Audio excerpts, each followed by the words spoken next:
这是我小时候的牌子，这很酷耶 Spitfire。有一种极端的说法啊，真正玩板的人才不会去 Zoomies， 这不知道是谁说的啊，但听起来很酷，所以就有人跟着附和。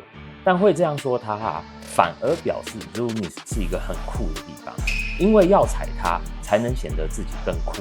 嘿，我是兔兔，旅居美国，代购15年，玩鞋30年，其实都是这样的，都是感觉很酷就对了。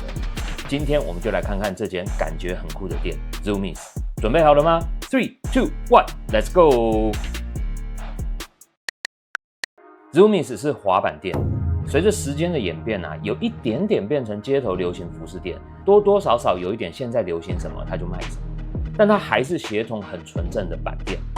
他们有的时候会有一些他们自己选的 Nike 啊，他们眼光还不错，都会选一些特别的东西，因为他们是板店，所以他们有 SB。Zoomies 这个词在英文字典里面查不到，它就是一个纯粹被创造出来的品牌名称。传说就是创办人觉得听起来很动感、很有趣，而且在视觉上感觉很平衡。说字母 Z 天生就带有一种叛逆感，代表边缘、叛逆、非主流的气质。也有一说是发音读起来有那种 zoom zoom 的感觉，飞快啊、冲刺，非常符合滑板、滑雪这种极限运动的速度感。也因为字典里没有这个词，它在商标注册跟品牌识别上就是唯一的，它不必定义自己，就让这间店卖的东西来定义这个词。我们的老朋友 DC， 这是一个很酷的东西耶，但摸得出来很难穿啦。我到现在都还是觉得 DC 很酷。Zoomies 就是这样。跟他卖的东西一样，就是酷酷的，有点没来由。现实世界好像经常是这样子的，不一定什么事都是有理有据的，有时候只是感觉很酷就够了。Zoomies 卖滑板、衣服、鞋子，但这些都不是重点，它真正卖的是一个归属感，这其实是每个商店最需要的东西。商品一直都不是最重点，那个感觉才是。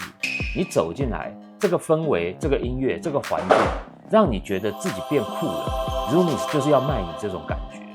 当然，酷也只是感觉的其中一种，反正就是要你感觉对了，心甘情愿的买单就对了。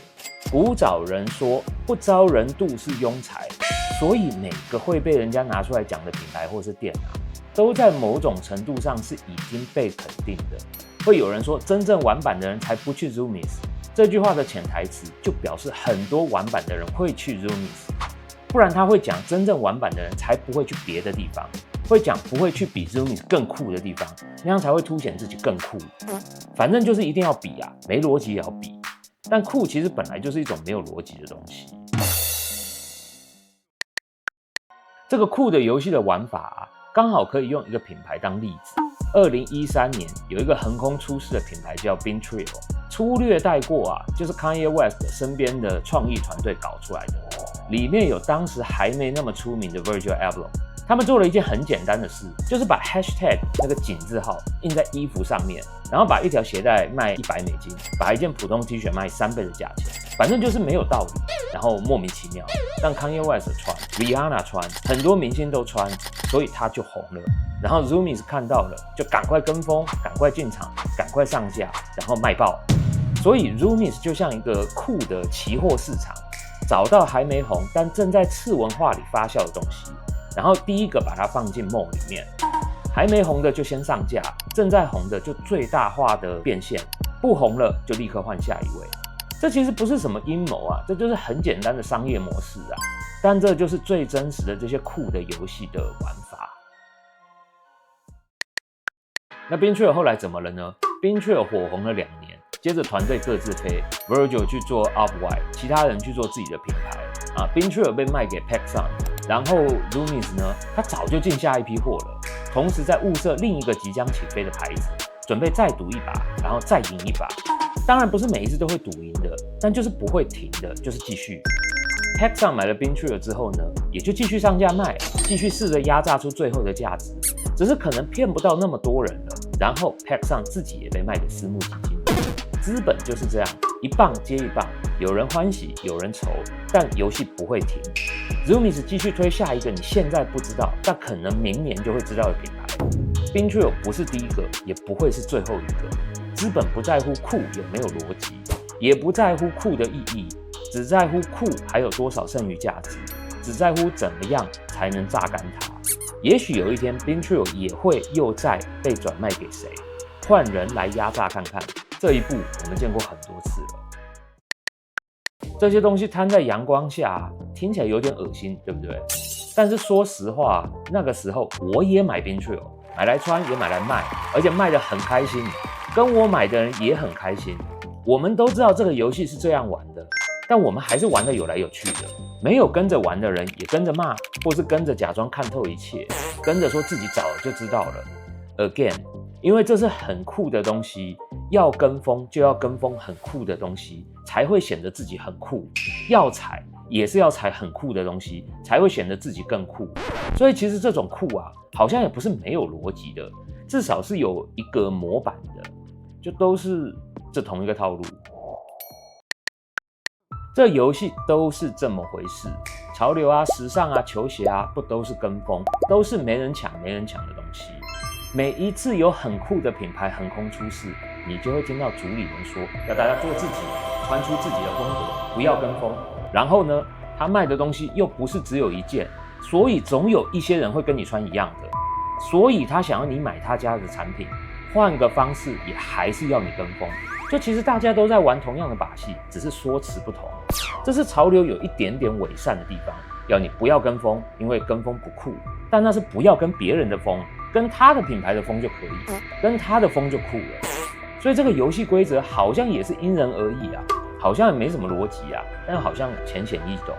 只是有时候当品牌光芒太耀眼，主理人又这么说的时候啊，明明是一样的东西，大家不小心会稍微看不清楚，或是选择看不清楚。以前我也玩板，我也很叛逆啊，我也有过那种全世界都欠我的傲慢，这是成长的阵痛，我觉得很多人一定都经历过。我们以前也觉得自己最酷，也觉得那些大人不懂我，但我现在知道了，我不是特别酷，酷个屁，被人生多揍几次就什么都懂了。也没人理所当然应该要懂我，懂个屁！大家都在各自挨人生的揍，都在忙着摸索，忙着经历。Zoomies 只是刚好承载着那一个阶段，他们找到我们人生其中的一个阶段，把那些很酷的样子跟感觉实体化，把那些东西集中起来，那些东西就是人生的一个过程。我们也不会一直停留在那个阶段啊，那种傲慢跟玩世不恭是成长的养分，没有当初那个屁孩的自己，就没有现在能看透全局的我。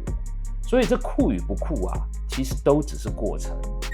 就我觉得滑板这个东西，它就是自由啊，然后不打扰别人，然后很酷，然后是快乐的。回头看，当年我真的卖了好多 Bintrio， 因为它当时确实很酷啊，所以酷可以被创造、被贩卖，还可以拿来赚好多钱，而酷又可以换成任何感觉。其实不止 Bintrio， 不止 Zoomies， 很多东西都是这样子。所以我们买单的其实不只是商品，而是那个当下啊，我们对自己不一样的想象。当然啦，最后大家都知道那个想象其实只是商业操作，但当下那份快乐跟追求啊，其实都是真的。OK， 如果你喜欢美国生活、shopping、折扣店这类的内容，我们每周都会更新，别忘了订阅，这样就不会错过了。有什么店想看、想听我聊的，也欢迎留言告诉我。人生继续，我们下回见，拜拜拜拜拜拜拜拜拜拜拜。如果有机会，我应该是不会再继续滑了啦。但是如果你有机会玩板 ，Go for it。